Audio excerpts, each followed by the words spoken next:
ये हिरोको है, अपने फियोंसे इत्सुकी के मेमोरियल पर आई हुई है। इत्सुकी माउंटेन ट्रैकर था, मतलब पहाड़ों की क्लाइंबिंग किया करता था और आज से 2 साल पहले उसकी एक हादसे में मौत हो गई थी। हिरोको यहाँ से इत्सुकी के घर आती है। इत्सुकी की मॉम इसे इत्सुकी के हाई स्कूल के ईयरबुक को दिखाती है। ये बात बहुत पुरानी है, जब इत्सुकी की फैमिली ओटारू सिटी में रहा करती थी, पर गवर्नमेंट ने वहां पर एक हाईवे का निर्माण करने के लिए इनके जो घर थे उन सबको वहां से हटा दिया।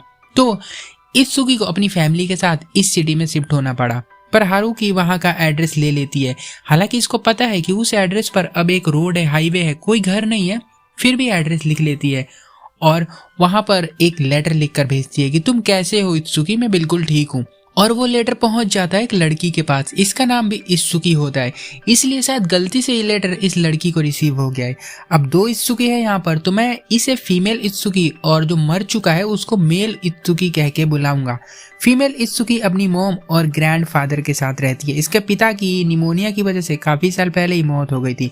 अब ये लेटर पढ़ती है, इसे लगता है कि मुझे ऐसे कौन लेटर भेजेगा, क्योंकि मैं तो किसी हिरोको नाम की लड़की को जानती नहीं हूँ, कोई मुझसे मजाक कर रहा है। तो ये भी उसको एक लेटर लिख देती है उसके एड्रेस पर कि मैं बिल्कुल ठीक हूँ, मजे में हूँ, बस आजकल थोड़ी सर्दी रहती है। और लेटर हिरोको को मिल जाता है, तो ये उस लेटर को लेकर अगले दिन दूसरा लिखती है और उसके साथ साथ कुछ दवाइयाँ भी भिजवा देती है इसकी सर्दियों के लिए। और अगले दिन एक लड़के के पास जाती है, ये अकीबा होता है, ये मेल इत्सुकी का फ्रेंड था, दोनों साथ में माउंटेन क्लाइंबिंग किया करते थे। हिरोकी बताती है कि मेल इत्सुकी लेटर लिखता है मेरे को। अकीबा कहता है ऐसा तो हो ही नहीं सकता, जो इंसान 2 साल पहले मर गया वो तुम्हें लेटर कैसे लिख सकता है। और ये कहती है कि वो मुझे लगता है हेवन से लेटर भेजता है, वहां से रिप्लाई करता है मुझे। अकीबा कहता है कि तुम्हारे साथ कोई मजाक कर रहा है, हेवन से कैसे कोई लेटर लिख सकता है, तुम आज के बाद उसको लेटर मत निकला। और यहाँ पर दोनों किस करने लगते हैं और हम जान पाते हैं कि मेल इत्सुकी के मरने के बाद हिरोको उसी के फ्रेंड के साथ रिलेशन में आ गई है। अकीबा हिरोको से इसलिए इत्सुकी को भूलने को कहता है क्योंकि इसको लगता है कि हिरोको है तो इसके साथ रिलेशन में, पर वो हमेशा इत्सुकी की बातें करती है और उसी में खोई खोई रहती है। हिरोको नहीं मानती, वो हमेशा लेटर लिखा करती है और सामने से रिप्लाई भी आता है। कुछ दिन ऐसे बीत जाते हैं। एक दिन फीमेल इत्सुकी लेटर में पूछती है कि आखिर हो कौन तुम जो मुझे लेटर लिखती हो। अब ये पढ़ के अकीबा कंफर्म हो जाता है कि जब सामने वाले को पता ही नहीं है कि तुम कौन हो तो ये पक्का कोई फेक है, तो इसको बताता है कि वो तुम्हें पागल बना रहा है कोई सामने से। पर हिरोको बार बार कह रही होती है कि नहीं, ये लेटर मेल इत्सुकी हेवन से लिखता है। अकीबा फिर चुपके से एक उसी फीमेल इत्सुकी को लेटर लिखकर भेजता है, कहता है तुम प्रूफ दो कि तुम्हारा नाम इत्सुकी है। तो फीमेल इत्सुकी सामने से अपनी आईडी भेज देती है। अकीबा इसकी आईडी देखकर खूब हंसता है और हिरोको को भी दिखाता है, क्योंकि ये जिसको लेटर भेजती थी वो तो मेल था, बट जो आईडी आई है वो तो किसी लड़की की होती है ना। तो ये कहता है देखो ये किसी लड़की की आईडी है जिसका नाम इत्सुकी ही है, बट वो हमारा वाला इत्सुकी नहीं है। हिरोको सैड हो जाती है ये देख के, वो कहती है कि मैं खुश थी, कोई भी लेटर मुझे भेज रहा था पर मुझे खुशी होती थी और वो भी अब मुझसे छीन ली गई है। फीमेल इत्सुकी ने एक लेटर भी लिख के भेजा है आईडी के साथ साथ, तो कहती है कि मैंने प्रूफ दे दिया है कि मेरा नाम इत्सुकी ही है और आज के बाद मुझे लेटर मत लिखना, मैं कभी भी रिप्लाई नहीं करूंगी।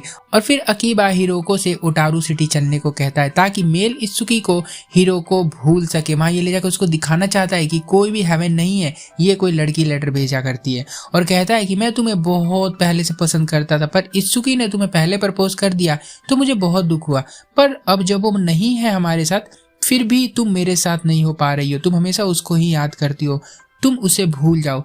और दोनों फिर ओटारू सिटी आ जाते हैं। पहले ये अकीबा के एक फ्रेंड के पास जाते हैं। ये सभी मेल इत्सुकी को जानते हैं और फीमेल इत्सुकी आज अपनी मोम के साथ न्यू हाउस देखने जा रही है और रास्ते में इसके डैड की बातें कर रही होती है इसकी मोम एक आदमी से जो कि मर चुके हैं निमोनिया की वजह से। और वही सेम बीमारी अभी फीमेल इत्सुकी को भी हो रही होती है। इसकी मोम घर दिखाने के बहाने से आज एक्चुअल में इसको हॉस्पिटल में लेकर आई होती है इलाज करवाने के लिए, क्योंकि फीमेल इत्सुकी कई दिनों से टाल मटोल कर रही थी हॉस्पिटल जाने से। यहाँ पर हिरोको और अकीबा दोनों मेल इत्सुकी के एड्रेस पर आ गए होते, पर जैसा कि हम सभी जानते हैं वहां पर कोई घर नहीं बल्कि एक हाईवे होता है, रोड बना हुआ है। अकीबा अपने फ्रेंड से भी कहता है कि क्या तुम ऐसे किसी को जानते हो जिसका सर नेम इत्सुकी हो और वो इसी एरिया में रहता हो। ये मना कर देता, नहीं ऐसी किसी फैमिली को तो मैं नहीं जानता हूँ। फीमेल इत्सुकी यहाँ पर हॉस्पिटल में सो गई होती है। इसे एक ड्रीम आता है जहाँ इसके डैड को डॉक्टर लेकर जा रहे हैं और पीछा करते हुए ये एक दरवाजे को खोलती है जहाँ पर इसको एक लड़का दिखाई देता है और ये लड़का और कोई नहीं बल्कि मेल इत्सुकी होता है जो कि अपने हाई स्कूल के दिनों में दिख रहा होता है इसको। इसे अपने हाई स्कूल के कुछ दिन भी याद आ जाते हैं और अचानक इसकी आंखें खुल जाती है और यहाँ पर जैसे तैसे करके इन दोनों ने फीमेल इत्सुकी का घर ढूंढ लिया होता है उसके सरनेम की वजह से। घर पे इत्सुकी तो नहीं, उसके दादाजी होते हैं जो कहते हैं कि इत्सुकी बेटी तो अभी घर पे नहीं है। तो हिरोको इसे एक लेटर लिखती है, मैं जिसे खोज रही हूँ वो तुम नहीं हो बल्कि मेरा फियोंसे था और वो एक लड़का है जिसका नाम भी तुम्हारी तरह सेम है। हमारी एंगेजमेंट भी हो चुकी थी और मैंने उसको लेटर लिखा था बट वो गलती से तुम्हारे पास आ गया। ये लेटर मैं तुम्हारे घर के बाहर से लिख रही हूँ। मैं तुमसे मिलने आई थी पर मिल नहीं पाऊंगी क्योंकि मैं जा रही हूँ, मुझे माफ कर देना। और बॉक्स में लेटर डालकर यहाँ से जाने लगती है। इनके बगल से एक टैक्सी निकलती है जिसमें फीमेल इत्सुकी बैठी होती है। दोनों एक दूसरे को देख नहीं पाते यहाँ पर जबकि इतने क्लोज होते हैं। सेम टैक्सी इत्सुकी को उसके घर छोड़कर हिरोको और अकीबा को पिक कर लेती है। ड्राइवर बताता है कि हिरोको बिल्कुल सेम मेरे पहले वाली जो पैसेंजर बैठी थी ना लड़की उसके जैसी दिखती है। हिरोको समझ जाती है कि वो फीमेल जरूर इत्सुकी होगी क्योंकि टैक्सी उसी के घर के बाहर रुकी थी। फीमेल इत्सुकी को लेटर मिल गया होता है। एक रिप्लाई भी करती है। ये बताती है कि जब मैं हाई स्कूल में थी तो मेरी क्लास में एक लड़का था, उसका नाम भी इत्सुकी ही था जो कि मेरा है और हो सकता है कि वो तुम्हारा फियोंसे हो। वो लेटर डालने जाती है तो हिरोको इसे दूर खड़ी चुपके से देख रही होती है और हिरोको के साथ साथ हम भी देख पाते हैं कि जो हिरोको का और इस फीमेल इत्सुकी का चेहरा होता है ना वो सेम होता है, मतलब एक ही लड़की होती है ये। हिरोको वापस मेल इत्सुकी के घर पर आती है और एयर बुक चेक करने लगती है। इसमें वो एक ऐसी लड़की को ढूंढ रही है जो हूबहू इसके जैसी दिखती हो और वो पक्का फीमेल इत्सुकी ही होगी। और इसे एक लड़की की फोटो मिलती भी है और ये लड़की फीमेल इत्सुकी होती है जो दिखने में सेम टू सेम हिरोको जैसी दिखती है। और हिरोको समझ जाती है कि मेल इत्सुकी इसके साथ इसलिए था क्योंकि ये किसी ऐसी लड़की की तरह दिखती थी जो मेल इत्सुकी के क्लास में पढ़ा करती थी। सिंपल बताऊं तो फेस की वजह से, और वो मुझे नहीं बल्कि मेरे फेस को पसंद करता था। और फिर से फीमेल इत्सुकी को लेटर लिखती है, जिसके बारे में तुम बता रही थी ना वही मेरा फियोंसे है, तो प्लीज मुझे तुम कुछ और बता सकती हो उसके बारे में कि स्कूल में क्या होता था क्या नहीं। फिर फीमेल इत्सुकी इसको बताना शुरू करती है, मैं उसे बहुत अच्छे से जानती हूँ, हम 3 साल पहले सेम क्लास में पढ़ते थे। हम पहली बार फर्स्ट ईयर के फर्स्ट डे ही मिल गए थे क्योंकि हमारा नाम सेम था। पूरी क्लास हमारा मजाक बनाया करती थी, चिढ़ाती थी, छेड़ती थी और हमें कपल तक घोषित कर दिया गया था। हम दोनों को गुस्सा आता था, हमें कपल बनाते थे लोग क्योंकि हमारे बीच वैसा कुछ भी रिश्ता नहीं था। बच्चों ने इतना परेशान कर दिया था हमें तो हम बात तक नहीं करते थे, एक दूसरे से दूर दूर रहते थे क्योंकि हमें कोई बात करते हुए देख लेता था तो सबको लगता था कि हम रिलेशन में हैं। पर टीचर हमें हमेशा साथ में कर दिया करते थे। और इसी चक्कर में एक बार मेल इत्सुकी की एक लड़के से लड़ाई भी हो गई थी क्योंकि वो हमें छेड़ रहा था और हमें लाइब्रेरी इंचार्ज भी बना दिया गया था दोनों को। मैं काम करती थी पर मेल इत्सुकी बिल्कुल काम नहीं करता था। वो दिन भर बैठा रहता था और बुक्स लेकर वो बुक्स के जो खाली पेजेस होते हैं वहां पर अपना नाम लिखा करता था और दिन भर मुझे परेशान किया करता था। एक बार तो हमारी एग्जाम सीट भी चेंज हो गई थी। मेल इत्सुकी के 27 नंबर आए थे खाली और मेरे अंदर हिम्मत नहीं हो रही थी कि मैं उससे अपना पेपर जाके मांगू आंसर सीट कि मेरे कितने आए मैं देखूं। तो मैं साइकिल स्टैंड पर बाहर उसका इंतजार कर रही थी। वो जब आया तो मैंने उससे अपनी आंसर शीट ली पर मेल इत्सुकी वहां भी मुझे परेशान करने लग गया था। और यहाँ प्रेजेंट में ये सब लिख के आंसर शीट के साथ फीमेल इत्सुकी हिरोको को भेज देती है। हिरोको इसे थैंक यू कहती है और बताती है कि तुम जैसा बता रही हो मेरा इत्सुकी बिल्कुल भी ऐसा नहीं था, मैं उसके इस साइड को तो जानती ही नहीं हूँ। क्या तुम मुझे और उसके बारे में बता सकती हो? उसका फर्स्ट लव कौन थी? फीमेल इत्सुकी कहती है कि मुझे उसके लव अफेयर्स के बारे में तो नहीं पता है पर हाँ स्कूल की लड़कियों में काफी पॉपुलर था। एक दिन एक लड़की मुझसे आकर कह रही थी कि क्या मैं उसकी बात करवा सकती हूँ इत्सुकी से, बट इत्सुकी ने उस लड़की को भगा दिया था, दोस्ती करने से मना कर दिया था और वो मेरे को परेशान किया करता था काफी ज्यादा। हिरोको तुमने ऐसा क्या देखा उस पागल लड़के में जो तुम उसको पसंद करने लगी, एंगेजमेंट तक कर ली? ये बातें इत्सुकी इससे पूछती है। यहाँ अकीबा हिरोको को उसी माउंटेन पर लेकर जाना चाहता है जहाँ से मेल इत्सुकी गिर के मर गया था। हिरोको मना कर रही है जाने से पर अकीबा उसको काफी फोर्स करता है। वो कहता है कि वहाँ जाओगी नहीं तो सब कुछ तुम भूलोगी कैसे। या फीमेल इत्सुकी और लेटर लिखती है, हमारे स्कूल में एक दिन स्पोर्ट डे होने वाला था पर मेल इत्सुकी को काफी चोट लग गई थी, पैर टूट गई थी पर फिर भी उसने रेस में हिस्सा लिया और दौड़ा, जीतने के लिए नहीं बल्कि दूसरों को परेशान करने के लिए। उसने रेस के सभी प्लेयर्स को काफी परेशान किया था उस दिन और इसी वजह से टीचर ने उसको भगा दिया था। तो हिरोको इसे इस बार लेटर के साथ एक कैमरा भेजती है और कहती है कि वो रेस कहाँ पर हुई थी, मुझे उस ग्राउंड की फोटो खींचकर भेजो। तो फीमेल इत्सुकी पहुंच जाती है अपने स्कूल और वहां से कुछ फोटोज क्लिक करती है। इसकी क्लास टीचर मिलती है इसको जो इसको पहचान जाती है और इसको कुछ न्यू स्टूडेंट से मिलवाती है जो कि लाइब्रेरी में भी बुक्स पढ़ रही होती है। ये कुछ टीनेजर लड़कियां होती हैं। ये लड़कियां कहती है कि हम तो आपको जानते हैं, आप इत्सुकी हो क्योंकि आपका नाम लाइब्रेरी की बहुत सारी किताबों पर लिखा हुआ है। ये वही नाम की बात कर रही है जो एक टाइम पर मेल इत्सुकी लिखा करता था जब वो टीनेजर था, जब यहाँ पर वो इंचार्ज बना था, आपको याद होगा। तो फीमेल इत्सुकी कहती है कि नहीं नहीं नहीं, वो ना मेरा नहीं है बल्कि वो किसी दूसरे इत्सुकी का है। लड़कियां कहती है वो आपका बॉयफ्रेंड होगा पक्का। अब भाई स्कूल गर्ल्स लव हुए कौन ही समझा इन लोगों को, इनकी तो अलग फैंटेसी चल रही होती है। तो ये इनको ना परेशान कर देती है कि नहीं नहीं आपका बॉयफ्रेंड होगा, आप झूठ बोल रही हो ये हो। तो इत्सुकी इनसे परेशान होकर ब्लश करती है और यहाँ से भागने लगती है। टीचर भी पूछती है कि तुम्हारा बॉयफ्रेंड था वो, पर ये बताती है कि नहीं हमारे नाम ना सेम थे और वो आज से 2 साल पहले मर चुका है।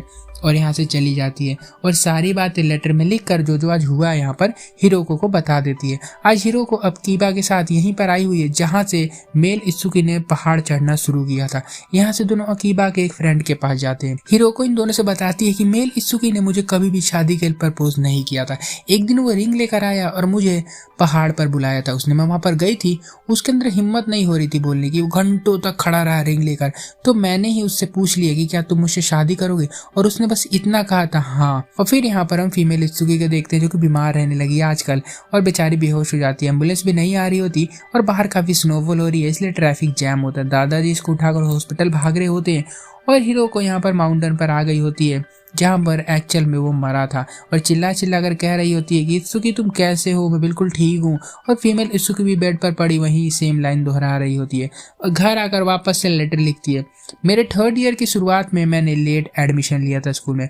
उन दिनों मेरे पिता की मौत हो गई थी और मेरी मोम अकेली पड़ गई थी, तो मुझे घर पे रहना पड़ता था उनकी देखरेख करने के लिए। और एक दिन मेल इत्सुकी मेरे घर पर आया और उसने मुझसे पूछा कि तुम स्कूल क्यों नहीं आती हो और मुझे लाइब्रेरी की बुक देते हुए बोला कि प्लीज तुम इसको स्कूल की लाइब्रेरी में ले जाकर वापस कर देना, मैं इसको वापस नहीं कर पाऊंगा। और चला गया। और उस दिन के बाद वो मुझे कभी नहीं दिखा ना मिला क्योंकि वो हमारी लास्ट मुलाकात थी। और कुछ दिन बाद जब मैं स्कूल आई तो पता चला कि मेल इत्सुकी स्कूल छोड़कर चला गया है। यहाँ हम ये जान पाते हैं कि जब हाईवे का काम शुरू हुआ होगा उसी रीजन की वजह से मेल इत्सुकी को वो शहर छोड़कर दूसरी जगह जाना पड़ा होगा। ये वहीं का टाइम चल रहा होगा जब। और आगे लिखती है कि मैं बस इसके आगे कुछ नहीं बता सकती क्योंकि मेरे पास और मेमोरीज नहीं है। हमारी हीरो को इसको थैंक यू कहती है और कहती है कि उन लाइब्रेरी के बुकों में जो नाम है ना वो नाम तुम्हारा ही है, वो तुमसे प्यार करता था इसलिए तुम्हारे नाम को उसने बुक के हर एक पेज पर लिखा था। फीमेल इत्सुकी को ये बात समझ नहीं आती और एक दिन इसके घर के बाहर वहीं स्कूल की लड़कियां आती लाइब्रेरी वाली और इसे एक बुक देती हैं। ये वही बुक होती है जो मेल इत्सुकी एक बार इसके घर पर इसको देने आया था लास्ट टाइम, आपको याद होगा तो।